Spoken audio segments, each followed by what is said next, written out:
New Hampshire's First in the Nation primary stays first in the nation because Granite Staters from the Secretary of State's office to the state parties to all across the board fight every 4 years to keep it where it is. There's already a very robust debate in the Democratic Party about whether New Hampshire should maintain its prime position given its relative lack of diversity. The census and the state's politics show us that a transformational change is underway here, but the chorus of critics is expected anyway. Pushing back will be a person in a very unique position at the DNC, and that is former Portsmouth resident Joanne Dodell, who joins us this morning on Close Up. Thank you for connecting, Joanne. Thank you so much for having me, Adam. It's good to see you. Likewise. So as John DeStaso first reported, you'll be named to the all-important Rules and Bylaws Committee of the DNC, and you're going to be the first woman of color to represent the Granite State in that capacity.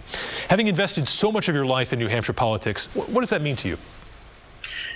You know, Adam, it truly is an honor to be the first woman of color to represent New Hampshire on the Rules and Bylaws Committee for the DNC. And as the only African-American from the four early states, I look forward to bringing forward not only the voices of Granite Staters to the committee, but also the voice of diverse communities in the Granite State and across the country.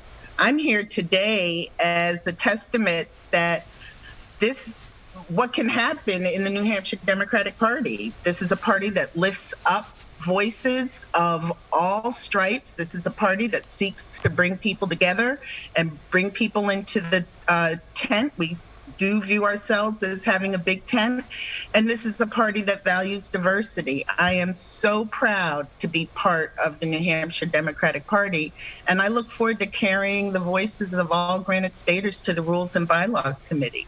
So how do you expect this discussion about the early state voting process to go? Obviously, we know the state of Nevada is trying to move up, but what about within the Democratic Party, especially at the level that you're at? Do you think there will be a significant push to change the calendar? You know, the Democratic Party is a place where many different points of view are welcome. This is early in the process. I've yet to attend my first meeting, but I'm expecting that there will be some new people on the committee, and I'm sure that there's going to be a lively debate about the calendar, just like there is every 4 years. But in the end, I'm confident New Hampshire will remain first. Do you see Nevada as the most serious challenger? And certainly that's more of a state thing, and Secretary of State Bill Gardner will have to work his magic on that one. Should we be worried about something like a regional primary? We've heard that idea advanced as well, that perhaps certain groups of states should vote at once. You know, one of the things that I think people need to take into consideration is the amount of money that is required now to run a race. And that's one of the beauties of the primary process in New Hampshire. Last year, we celebrated the 100th year of First in the Nation. And I think that the focus needs to be on what candidates can accomplish when they come here. They can have little name recognition. They don't have to have to be self-funded, and they have the ability to really test out their platform with people of all stripes in the Granite State. That's something that sets us apart. And again, I think at the end of the day, we will continue to be first in the nation. So you mentioned the people, and the knock on New Hampshire for a long time now has been the relative lack of diversity here, which is true by the numbers, but it also unfortunately erases the existence of people like you and so many others around the state. So how are you going to respond when that argument is made that New Hampshire should no longer go first because there just aren't enough people of color living here? Well, I guess one thing, I would show them this clip, and I would say, here I am, right? You know, I have to say that sometimes I get frustrated by the people who want to dismiss or ignore the diverse voices that do live in our state. I'm here to say to the Rules and Bylaws Committee and to the country that diversity is what defines the New Hampshire Democratic Party. We welcome people no matter who you are, where you are from, who you love, or what you think. We welcome all. And for those who say that diversity doesn't exist here, well, what can I say?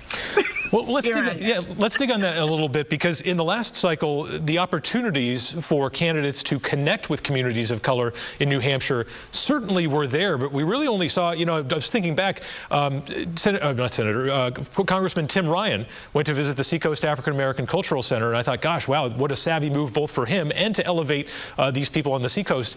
And you didn't see any other campaigns really doing that. Do you think that some campaigns, particularly the bigger ones, get a little lazy sometimes, and they identify a state with a certain kind of voter, and they really don't try to break it through that kind of idea that they have about what New Hampshire is? That hasn't been my experience. I don't think that, one of the things that the New Hampshire Democratic Party has done very effectively has built definitely different constituent groups, whether it's faith, race, religion, sexual orientation, all manner of thought, and to really elevate our diversity, our young people, and candidates have an opportunity to meet with each and every one of those constituent groups. I think the retail nature of our politics here really sets us apart from anybody else in the country, and we have held fast to that.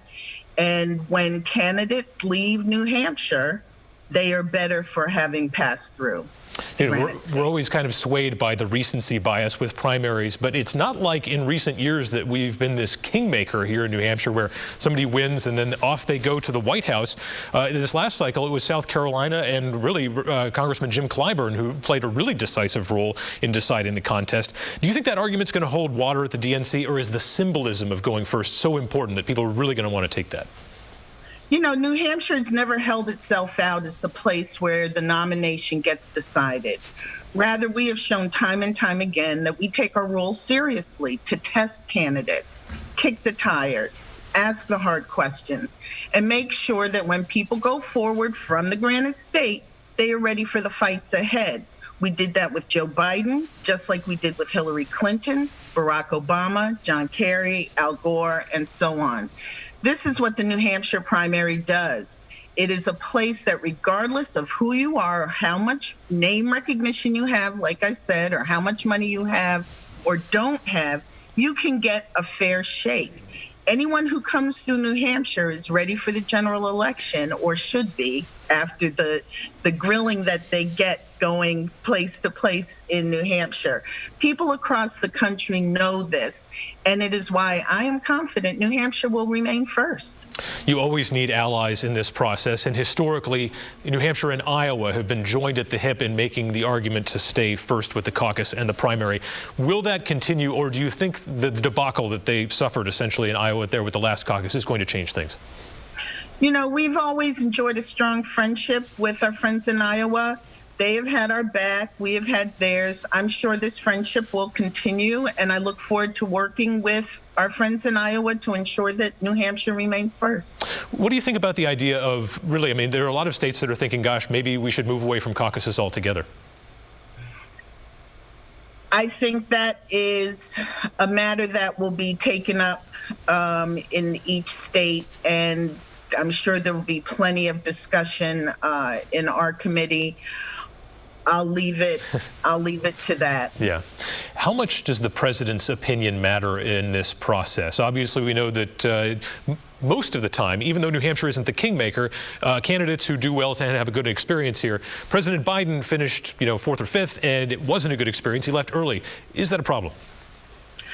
Well, the process is just getting started, and as always, there will be a lot of discussion going forward. If there's one thing I know about President Biden, he values his time that he has spent in New Hampshire and the people that he has met here and the friends that he has here.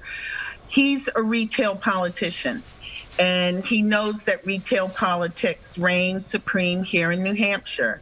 there'll be a lot of discussion, and as always, but in the end, I'm just confident that we're going to remain first. All right, I'll put you on the spot here. The ultimate question, no matter what you do with the calendar, we're not really sure if it'll be tested. Do you think you're going to have a competitive primary in 2024?